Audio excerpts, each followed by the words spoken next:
మహారాష్ట్ర రాష్ట్రంలోని తోగు వెంకటాపురం అనే గ్రామంలో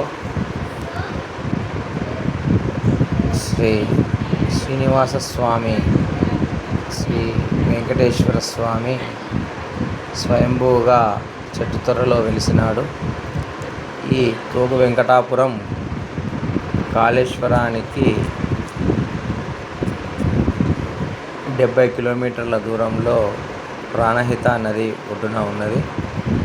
ఈ తోగు వెంకటాపుర క్షేత్రం ఒక విశిష్టమైన వైష్ణవ పుణ్యక్షేత్రంగా ప్రసిద్ధి చెందింది.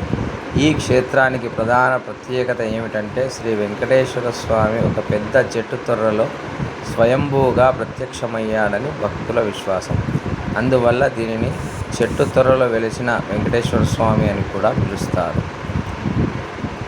దీని క్షేత్ర పురాణానికి వెళ్తే స్థానికుల కథనాల ప్రకారం గ్రామ పరిసర ప్రాంతంలో ఉన్న ఒక పురాతన వృక్ష తొర్రలో శ్రీనివాసుని రూపాలు, శంకు చక్రాలు, శేషనాగు కనిపించింది.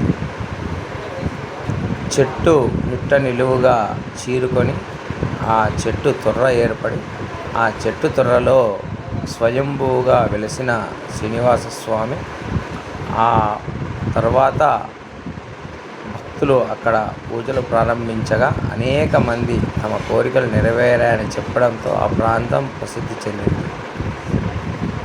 స్థానికులు ఈ క్షేత్రాన్ని తెలంగాణ చిన్న తిరుమల, మహారాష్ట్ర చిన్న తిరుమలగా భావిస్తారు. తిరుమలలో శ్రీనివాసుడు పుట్టలో ప్రత్యక్షమయ్యాడనే విశ్వాసం ఉండగా తోగు వెంకటాపురంలో స్వామివారు చెట్టు తొర్రలో దర్శనమిచ్చారని చెబుతారు.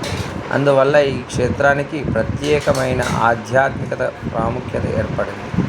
స్వామివారిని దర్శిస్తే మనశ్శాంతి, ఐశ్వర్యం కలుగుతాయని భక్తుల నమ్మకం. వివాహ, సంతాన, ఉద్యోగ సంబంధిత కోరికలు నెరవేరుతాయని విశ్వసిస్తారు. శ్రీవారి నామస్మరణతో ఈ క్షేత్రంలో చేసిన ప్రార్థనలు ఫలిస్తాయని భక్తులు అనుభవాలు చెబుతాయి.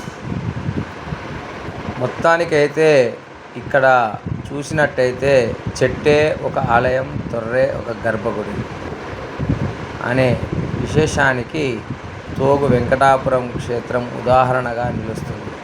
ప్రకృతి మధ్యలో స్వయంభూగా వెలిసిన ఆ దేవదేవుడు దర్శనం భక్తులకు అపూర్వమైన ఆధ్యాత్మికత అనుభూతిని కలిగిస్తుంది. గోవిందా గోవిందా.